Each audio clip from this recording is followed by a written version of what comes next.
जय हिंद दोस्तों। आज के इस इम्पोर्टेंट लेक्चर में हम सभी डिस्कस करने वाले हैं 20 मई 2025 के करंट अफेयर्स को।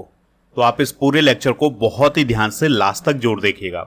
तो पहला और इम्पोर्टेंट क्वेश्चन आपसे पूछा जा रहा है, सैफ अंडर 19 चैंपियनशिप 2025 का खिताब किसने जीता है। तो इस चैंपियनशिप का जो टाइटल है 2025 में ये जीता है भारत ने।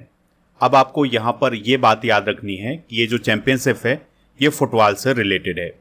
दोस्तों, इस चैंपियनशिप का आयोजन अरुणाचल प्रदेश के पापुम पारे जिले के यूपिया नामक स्थान पर किया गया था। इस टूर्नामेंट में 6 देशों ने हिस्सा लिया था, जिसमें भारत, बांग्लादेश, भूटान, मालदीव, नेपाल और श्रीलंका शामिल था। इस चैंपियनशिप का आयोजन दक्षिण एशियाई फुटबॉल महासंघ यानी सैफ के द्वारा इसका आयोजन किया गया है। तो विजेता रहा है भारत और उप विजेता रहा है बांग्लादेश। इस चैंपियनशिप का पहली बार आयोजन 2015 में नेपाल में किया गया था। अब यहाँ पर बार बार बात हो रही है सैफ की, तो चलिए इसके बारे में भी डिस्कशन कर लेते हैं। तो सैफ को बोला जाता है साउथ एशियन फुटबॉल फेडरेशन या दक्षिण एशियाई फुटबॉल महासंघ। तो इस संगठन का प्रमुख काम ये है कि जो साउथ एशिया के देश हैं, जिसमें भारत, पाकिस्तान, श्रीलंका, नेपाल, ये सभी देश आते हैं, इन देशों में फुटबॉल को डेवलप करना। इसकी स्थापना होती है 1997 में। इसके मेंबर हैं बांग्लादेश, भारत, मालदीव, नेपाल, पाकिस्तान, श्रीलंका और भूटान। दोस्तों, अफगानिस्तान भी इसका मेंबर हुआ करता था, लेकिन अफगानिस्तान ने 2015 में इस संगठन को छोड़ दिया था और वो मध्य एशियाई फुटबॉल संघ में शामिल हो गया था। अगर आपसे पूछा जाए कि सैफ का हेडक्वार्टर कहाँ है, तो ये है ढाका, बांग्लादेश में। चलिए अब अगले क्वेश्चन को डिस्कस करते हैं। तो कितने सांसदों को संसद रत्न पुरस्कार से सम्मानित किया गया है? आंसर हो जाएगा 17। तो 2025 में 17 सांसदों को संसद रत्न अवार्ड से सम्मानित किया गया है। तो दोस्तों, ऐसे सांसदों को यह पुरस्कार दिया जाता है हर साल जिन्होंने संसद की कार्रवाई में हिस्सा लिया होता है, सवाल पूछे होते हैं और बेहतरीन प्रदर्शन किया होता है। तो ऐसे सांसदों को संसद रत्न पुरस्कार प्रदान किए जाते हैं। तो 2025 में 17 सांसदों और 2 संसदीय स्थायी समितियों को यह सम्मान दिया गया है। इन पुरस्कारों की शुरुआत 2010 से की गई थी। दोस्तों, 2025 में 4 सांसदों को विशेष सम्मान दिया गया है, जिसमें भर्तृहरि मेहताब हैं, सुप्रिया सुले और NK प्रेमचंद्रन और श्रीरंग अप्पा वारने। इन 4 सांसदों को विशेष सम्मान दिया गया है। इसके अलावा और भी कौन है जिन्हें संसद रत्न पुरस्कार दिया गया है? तो इसमें स्मिता वाघ, अरविंद सावंत, नरेश गणपत हास्के और वर्षा गायकवाड़, मेधा कुलकर्णी, प्रवीण पटेल, रवि किशन, निशिकांत दुबे, विद्युत वारन और PP चौधरी, मदन राठौर और CN अन्नादुरे और दिलीप सैकिया। तो इन सांसदों को भी संसद रत्न पुरस्कार 2025 से सम्मानित किया गया है। इसके अलावा 2 ऐसी समितियां हैं जिन्हें ये सम्मान मिला है। तो पहली समिति है वित्त पर स्थायी समिति। इसके अध्यक्ष हैं भर्तृहरि मेहताब, जो कि BJP के हैं। और दूसरी समिति है कृषि पर स्थायी समिति, जिसके अध्यक्ष हैं चरणजीत सिंह चन्नी। तो इन दोनों समितियों को भी संसद रत्न पुरस्कार 2025 से सम्मानित किया गया है। अगला क्वेश्चन है, सिरोही लिली महोत्सव किस राज्य में मनाया जाएगा? आंसर हो जाएगा इसका मणिपुर में। तो मणिपुर राज्य में सिरोही लिली महोत्सव आयोजित किया जाएगा। तो दोस्तों, मणिपुर में एक दुर्लभ और लुप्त प्राय प्रजाति का फूल पाया जाता है, जिसका नाम है सिरोही लिली। तो इसी के बारे में जागरूकता बढ़ाने के लिए और लोगों को अवेयर करने के लिए यह महोत्सव आयोजित किया जाता है। दोस्तों, इस फूल का जो वानस्पतिक नाम है वो है लिलियम मैकलिनिया। तो इसी को समर्पित है ये सिरोही लिली महोत्सव। दोस्तों, इस महोत्सव के दौरान डांस किया जाता है, भोजन, संगीत और पारंपरिक खेल आयोजित किए जाते हैं। पहली बार यह महोत्सव 2017 में मनाया गया था। अब हम बात करते हैं सिरोही लिली की। तो यह एक प्रकार का फूल है और ये दुर्लभ फूल है, यानी कि ये एक ऐसी अनूठी प्रजाति है जो केवल मणिपुर में पाई जाती है। ठीक है, तो इसीलिए ये महोत्सव मणिपुर राज्य में ही मनाया जाता है। इसका वानस्पतिक नाम जरूर याद रखिएगा, लिलियम मैकलिनिया है। इसे 1989 में मणिपुर का राजकीय फूल घोषित किया गया था। इस पॉइंट को भी आप नोट कर सकते हैं। और इसे लुप्त प्राय माना जाता है, यानी कि ये लुप्त होने की कगार पर है।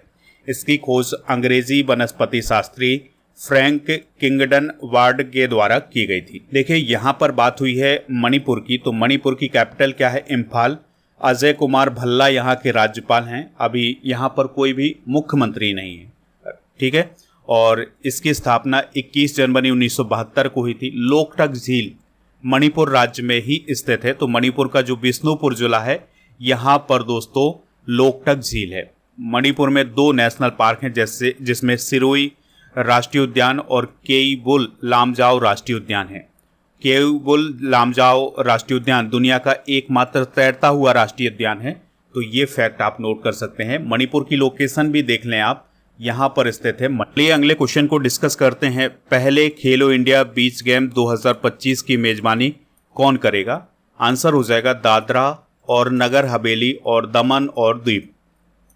तो दोस्तों जिस प्रकार से खेलो इंडिया यूथ गेम आयोजित किए जाते हैं, खेलो इंडिया पैरा गेम्स आयोजित किए जाते हैं, खेलो इंडिया विंटर गेम आयोजित किए जाते हैं, उसी प्रकार से अब एक नए प्रकार के खेल शुरू हुए हैं जिनका नाम है खेलो इंडिया बीच गेम्स। तो 2025 में इनका पहला संस्करण आयोजित किया जाएगा। और पहला संस्करण कहाँ होगा? केंद्र शासित प्रदेश दादरा और नगर हवेली और दमन और दीव में। इनका आयोजन यानी इन खेलों का आयोजन 19 से लेकर 25 मई 2025 तक किया जाएगा। दोस्तों 2025 में जो अब तक खेल प्रतियोगिताएं आयोजित की गई हैं खेलो इंडिया के तहत, वो कौन कौन है? तो खेलो इंडिया विंटर गेम 2025 का आयोजन जम्मू कश्मीर और लद्दाख में हुआ था। खेलो इंडिया पैरा गेम्स दिल्ली में आयोजित किए गए थे। और खेलो इंडिया यूथ गेम्स अभी हाल ही में बिहार में आयोजित किए गए हैं। अब आपको कमेंट बॉक्स में ये बताना है कि खेलो इंडिया यूथ गेम्स 2025 में मेडल टैली में टॉप 3 कौन कौन रहे हैं, ठीक है। तो इसका आंसर आप कमेंट बॉक्स में हमें ज़रूर बताएं। तो जो खेलो इंडिया बीच गेम्स आयोजित किए जाएंगे, इसमें 6 प्रतिस्पर्धी खेल आयोजित किए जाएंगे जिसमें मेडल दिए जाएंगे, और 2 प्रदर्शन खेल आयोजित किए जाएंगे। तो जो प्रदर्शन खेल होंगे उनमें कोई भी मेडल नहीं होगा, और जो प्रतिस्पर्धी खेल होंगे उनमें मेडल दिया जाएगा। तो प्रतिस्पर्धी खेल में beach soccer, pen cake सिलाट, sepak टकरा या किक वॉलीबॉल, बीच कबड्डी, बीच वॉलीबॉल और खुले पानी की तैराकी ये आयोजित किए जाएंगे। और प्रदर्शन खेल के रूप में रस्सा कसी और मलखंब को शामिल किया जाएगा। दोस्तों ये जो पहले खेलो इंडिया बीच गेम्स का आयोजन हो रहा है, यह आयोजन हो रहा है घोगला बीच में और द्वीप बीच में, यानी इन दोनों स्थानों पर इनका आयोजन किया जा रहा है। दोस्तों खेलो इंडिया गेम्स के हिस्ट्री की बात करें तो पहले खेलो इंडिया यूथ गेम्स का आयोजन 2018 में नई दिल्ली में किया गया था।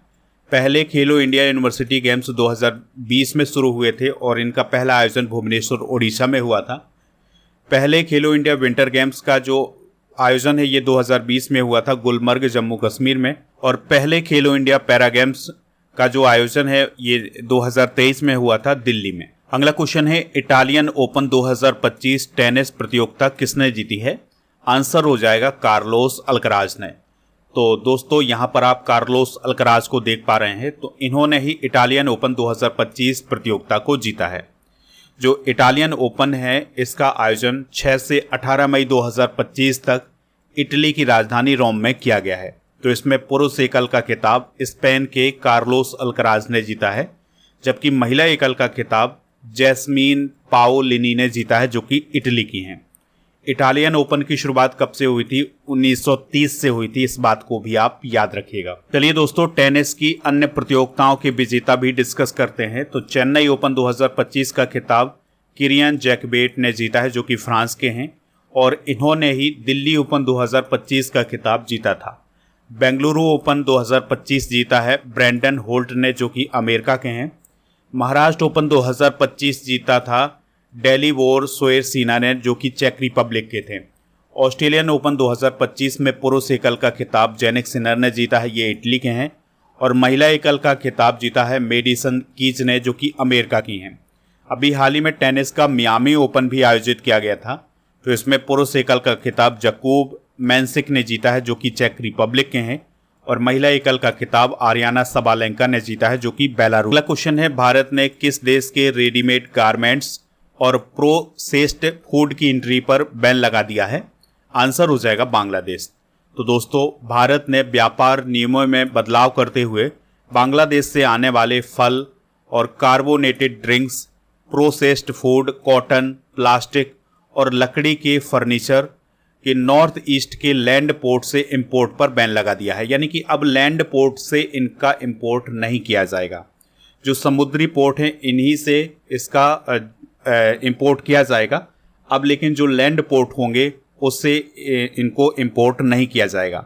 अब इससे क्या होगा कि जो बांग्लादेश से गारमेंट्स और जो फल वगैरह आते थे वो अब भारत में आना कम हो जाएंगे, तो भारत का जो कपड़ा व्यापार है वो और बढ़ेगा। ठीक है, तो ये भारत सरकार के द्वारा फैसला लिया गया है। अभी 9 अप्रैल 2025 को बांग्लादेश को 2020 से दी गई ट्रांसशिपमेंट सुविधा भी वापस ली गई है भारत के द्वारा। दोस्तों यहाँ पर आप देख सकते हैं कि 2023 में भारत बांग्लादेश के बीच में 1.11 लाख करोड़ का ट्रेड हुआ था। ठीक है, तो ये 2023 का आंकड़ा है।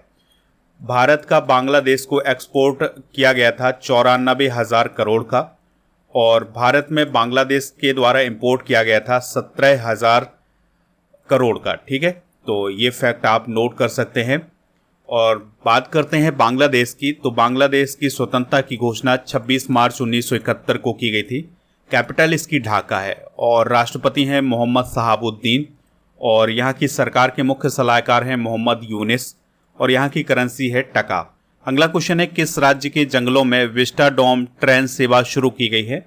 आंसर हो जाएगा इसका उत्तर प्रदेश। तो दोस्तों उत्तर प्रदेश में इको टूरिज्म और पर्यटन को बढ़ावा देने के लिए कतरनिया घाट वन्यजीव अभ्यारण्य से लेकर दुधवा टाइगर रिजर्व तक रेल कनेक्टिविटी प्रदान की गई है, और इसमें अभी हाल ही में विस्टाडोम कोच का संचालन किया गया है। ठीक है, इस प्रकार से उत्तर प्रदेश देश का पहला ऐसा स्टेट बन गया है जहां पर पर्यटकों के लिए विस्टाडोम कोच का संचालन शुरू किया गया है। अब यहाँ पर बात हो रही है विस्टाडोम कोच की, तो यह एक प्रकार का ट्रेन का एसी वाला कोच होता है। इसकी बड़ी बड़ी खिड़कियां होती हैं और इसकी सीटें ऐसी होती हैं जो चारों तरफ घूम जाती हैं, यानी 360 डिग्री घूम जाती हैं, और ये खासकर पर्यटकों के लिए बनाया गया एसी कोच होता है जिसमें पर्यटक उसके अंदर बैठ करके और प्रकृति का आनंद ले सकते हैं। वो चारों तरफ देख सकते हैं क्योंकि इसकी जो खिड़कियां होती हैं वो बहुत बड़ी खिड़कियां होती हैं, कांच की खिड़कियां होती हैं, जिससे लोग बाहर की तरफ आसानी से देख सकते। उत्तर प्रदेश से रिलेटेड करंट अफेयर्स डिस्कस करते हैं तो उत्तर प्रदेश में जेवर इंटरनेशनल एयरपोर्ट के पास भारत का 6वां सेमीकंडक्टर प्लांट स्थापित किया जाएगा। उत्तर प्रदेश सरकार ने अपनी एक जिला एक उत्पाद योजना के तहत 12 नए उत्पादों को शामिल किया है। उत्तर प्रदेश सरकार ने प्रयागराज विंध्याचल काशी कॉरिडोर बनाने का निर्णय अभी हाल ही में लिया है। उत्तर प्रदेश ने 2025 गणतंत्र दिवस परेड की सर्वश्रेष्ठ राज्य झांकी का पुरस्कार जीता था। उत्तर प्रदेश के काशी में हिंदी भाषा संग्रहालय स्थापित किया जाएगा। उत्तर प्रदेश की बात करें तो इसका गठन 24 जनवरी 1950 को हुआ था। लखनऊ इसकी राजधानी है और राज्यपाल हैं आनंदीबेन पटेल, चीफ मिनिस्टर हैं योगी आदित्यनाथ जी, राजकीय पक्षी है सारस क्रेन, राजकीय पशु है बारहसिंगा, पहले मुख्यमंत्री थे गोविंद बल्लभ पंत, और यहाँ का नेशनल पार्क है दुधवा नेशनल पार्क। अगला क्वेश्चन है, मिस वर्ल्ड स्पोर्ट्स चैलेंज का खिताब किसने जीता है? आंसर हो जाएगा एलिस रैंडमा ने। तो देखिए दोस्तों, आप सभी को पता ही है कि जो मिस वर्ल्ड प्रतियोगिता है ये आयोजित की जा रही है 10 मई से 31 मई 2025 तक हैदराबाद में। तो मिस वर्ल्ड प्रतियोगिता 2025 के दौरान कई और प्रतियोगिताएं आयोजित की जा रही हैं, जिसमें एक प्रतियोगिता अभी हाल ही में आयोजित की गई है जिसका नाम है मिस वर्ल्ड स्पोर्ट्स चैलेंज प्रतियोगिता। तो इसमें एस्टोनिया देश की जो एलिज रैंडमा है उन्होंने जीत हासिल की है, यानी वो पहले स्थान पर रही हैं। दोस्तों, जो मिस वर्ल्ड स्पोर्ट्स चैलेंज प्रतियोगिता आयोजित की गई थी इसमें बैडमिंटन, शॉट पुट, शतरंज, बास्केटबॉल, फुटबॉल, शटल रन और जुम्बा जैसे खेल शामिल किए गए थे। इन्हीं के आधार पर विजेता की घोषणा की गई है। दोस्तों, मिस वर्ल्ड प्रतियोगिता 2025 का जो आयोजन किया जा रहा है यह इसका 72वां संस्करण है। ठीक है, और इसका आयोजन 10 मई से 31 मई तक किया जाएगा। 31 मई को मिस वर्ल्ड की घोषणा की जाएगी। कुछ प्रमुख सौंदर्य प्रतियोगिताओं की विजेता डिस्कस करते हैं तो मिसेज वर्ल्ड 2025 बनी है सेगो गेले जो कि पहली आश्वेत मिसेज वर्ल्ड हैं। मिसेज ग्लोब इंटरनेशनल 2025 बनी है Anuradha Garg. Miss India world 2024 बनी है निकिता पोरवाल। मिस वर्ल्ड 2024 बनी है क्रिस्टीना पिचकोवा। मिस यूनिवर्स 2024 बनी है केजोर थीलविग। और मिस इंडिया वर्ल्ड वाइड 2024 बनी है ध्रुवी पटेल। और मिस इंडिया यूएसए 2024 बनी थी कैटलिन सेंड्रा नील, जो कि भारतीय अमेरिकी हैं। और मिस ग्रैंड इंटरनेशनल 2024 बनी है रचेल गुप्ता, जो कि जालंधर पंजाब से संबंधित हैं। और मिस यूनिवर्स इंडिया 2024 बनी है रिया सिंघा, जो कि गुजरात की। क्वेश्चन है, दुनिया भर में अंतर्राष्ट्रीय समुद्री महिला दिवस किस दिन मनाया जाता है? तो यह 18 मई को मनाया जाता है। तो 2022 से हर साल 18 मई को अंतर्राष्ट्रीय समुद्री महिला दिवस मनाया जाता है। और दोस्तों, अभी हाल ही में 18 मई 2025 को अंतर्राष्ट्रीय समुद्री महिला दिवस के अवसर पर भारत सरकार के द्वारा समुद्री क्षेत्र में बेहतरीन प्रदर्शन करने वाली और अपना योगदान देने वाली 10 भारतीय महिलाओं को सम्मानित किया गया है। और ये जो महिलाएं हैं उसमें सुमिता बनर्जी, भारती भंडारकर, कल्पना देसाई, पूनम नागपाल, एन पिंटो, अर्चना सक्सेना, रूपाली राज जोशी, कैप्टन दीप्ति सिंह और अमरजीत रेवाड़ी, इन सभी को शामिल किया गया है, यानी इनको सम्मानित किया गया है भारत सरकार के द्वारा। देखिए, यहाँ पर एक दिवस की बात हुई है, तो 1 मई को महाराष्ट्र दिवस, गुजरात दिवस मनाया गया है। 3 मई को विश्व प्रेस स्वतंत्रता दिवस और अंतर्राष्ट्रीय तेंदुआ दिवस मनाया गया है। 4 मई को अंतर्राष्ट्रीय अग्निशमन दिवस और कोयला खनिक दिवस। 7 मई को बीआरओ का स्थापना दिवस। 8 मई को विश्व रेड क्रॉस दिवस और विश्व थैलीसीमिया दिवस मनाया गया है। 11 मई को राष्ट्रीय प्रौद्योगिकी दिवस भी मनाया गया है। 12 मई को मनाया गया है इंटरनेशनल नर्सेस डे। और 16 मई को राष्ट्रीय डेंगू दिवस। 17 मई को विश्व उच्च रक्तचाप दिवस। 18 मई को विश्व एड्स वैक्सीन दिवस। 21 मई को अंतर्राष्ट्रीय चाय दिवस। 22 मई को अंतर्राष्ट्रीय जैव विविधता दिवस। 23 मई को विश्व कछुआ दिवस। 25 मई को विश्व फुटबॉल दिवस। 29 मई को इंटरनेशनल एवरेस्ट डे और 30 मई को हिंदी पत्रकारिता दिवस मनाया जाएगा। अगला क्वेश्चन है, किस स्पेस एजेंसी के ग्रेल मिशन ने चंद्रमा की विषमता के रहस्य को सुलझाया है? आंसर हो जाएगा नासा। तो नासा का एक मिशन था जिसका नाम था ग्रेल मिशन। तो इसने चंद्रमा के गुरुत्वाकर्षण क्षेत्र में भिन्नताओं का मानचित्रण करके चंद्रमा की विषमता के रहस्य को सुलझाया है। देखिए, चंद्रमा में जो गुरुत्वाकर्षण है ये भिन्न भिन्न है, यानी अलग अलग स्थानों पर ये अलग अलग है। तो इसी के रहस्य को उजागर किया गया है नासा के ग्रेल मिशन के द्वारा। ग्रेल का मतलब क्या है? Gravity recovery and interior laboratory. ठीक है, तो इसी मिशन के तहत अभी चंद्रमा के बारे में ये जो रहस्य था उसको सुलझाया गया है। देखिए, चंद्रमा से रिलेटेड कुछ इंपॉर्टेंट फैक्ट डिस्कस करते हैं। तो चंद्रमा पृथ्वी का एकमात्र प्राकृतिक उपग्रह है और यह सौरमंडल का दूसरा सबसे घना उपग्रह है। चंद्रमा का गुरुत्वाकर्षण पृथ्वी के गुरुत्वाकर्षण का लगभग 1/6 भाग है। चंद्रमा का सतही क्षेत्रफल लगभग 37.9 मिलियन वर्ग किलोमीटर है और चंद्रमा के अध्ययन को सेलेनोलॉजी बोला जाता है। नील आर्मस्ट्रांग 1969 में चांद पर उतरने वाले पहले व्यक्ति बने थे और इसे पृथ्वी का चक्कर लगाने में लगभग 37.3 दिन लगते हैं। हालांकि 2 पूर्णिमा के बीच में 29.5 दिन का समय होता है। ठीक है, तो ये इंपॉर्टेंट फैक्ट हैं, इन्हें आप नोट जरूर कर लें। दोस्तों, आप स्टडी करके आपको इंस्टॉल कर लें। इसका लिंक डिस्क्रिप्शन बॉक्स में दिया गया है। तो यहाँ पर आपको कोर्स एंड पीडीएफ वाला ऑप्शन मिलेगा जिसमें राजा गुप्ता सर का जो अर्जुन जीएस फाउंडेशन बैच है ये मिल जाएगा। इसके लिए कूपन कोड यूज करें अर्जुन 400। इस कोर्स की वैलिडिटी है 2 साल की।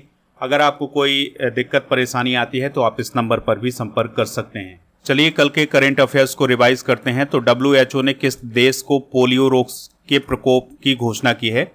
Papua New Guinea. और कौन सा मंत्रालय यूरोपीय यूनियन के साथ शुरू की गई समुद्री प्लास्टिक कूड़ा परियोजना में निवेश करेगा? पृथ्वी विज्ञान मंत्रालय। वित्त वर्ष 2025 में सबसे अधिक GST संग्रह करने वाले राज्यों में पहले स्थान पर कौन है? महाराष्ट्र। इसरो ने 18 मई 2025 को अपना 101वां सैटेलाइट EOS-09 किस रॉकेट से लॉन्च किया है? तो PSLV C-61 से। 2025 में दुनिया भर में सबसे ज़्यादा बोली जाने वाली 20 भाषाओं में कितनी भारतीय भाषाएं शामिल की गई हैं? 5। भारत में कैंपस स्थापित करने वाला अमेरिका का पहला विश्वविद्यालय कौन बना है? Illinois Tech. किस राज्य के गया जिले का नाम बदलकर गयाजी रखा गया है? बिहार। आंतरिक विस्थापन पर वैश्विक रिपोर्ट 2025 के अनुसार विस्थापितों की संख्या कितनी है? 83.4 मिलियन। आर प्रज्ञानंद ने सुपर वेट शतरंज क्लासिक का खिताब जीता है। यह प्रतियोगिता किस देश में आयोजित की गई थी? Romania. Javelin thrower Neeraj Chopra ने दोहा डायमंड लीग 2025 में कितनी दूरी का भाला फेंक करके अपना सर्वश्रेष्ठ प्रदर्शन किया है? तो 90.23 मीटर। आज के जनरल नॉलेज के पिटारे में हम कुछ इंपॉर्टेंट क्वेश्चन डिस्कस करेंगे। तो रेल बजट को कब दोबारा 92 वर्ष बाद आम बजट में शामिल किया गया था? 2017 में। नेहरू सेतु रेल पुल स्थित है सोन नदी पर। मेट्रो पुरुष के नाम से किसे जाना जाता है? इंजीनियर श्रीधरन को। डीजल लोकोमोटिव वर्क्स की स्थापना कब हुई थी? 1964 में। वृंदावन एक्सप्रेस किन स्थानों के मध्य चलती है? चेन्नई और बेंगलुरु। कोयला से चलने वाला देश का सबसे पुराना इंजन कौन सा था? फेरी क्वीन। दोस्तों, कल के करंट अफेयर्स में आपसे पूछा गया था कि भारत में जीएसटी कब लागू हुआ था, तो ये 2017 में लागू हुआ था। तो लगभग सभी लोगों ने इसका आंसर बताया हुआ है। आज आपके लिए क्वेश्चन है, महाराष्ट्र स्थापना दिवस और गुजरात स्थापना दिवस कब मनाया जाता है? जो भी इसका राइट आंसर हो कमेंट बॉक्स में आप हमें ज़रूर बताएं। स्टडी करके ऐप को इंस्टॉल कर लें तो ई बुक वाले सेक्शन पर आपको मंथली करंट अफेयर्स की ई बुक मिल जाएगी, हिंदी इंग्लिश दोनों मीडियम में। और इसके अलावा 13 महीने के करंट अफेयर्स की ई बुक भी मिल जाएगी। और 2025 की मंथली करंट अफेयर्स की ई बुक का पैकेज मिल जाएगा मात्र 199 रुपये में। इसके लिए कूपन कोड यूज करना है पैकेज 100।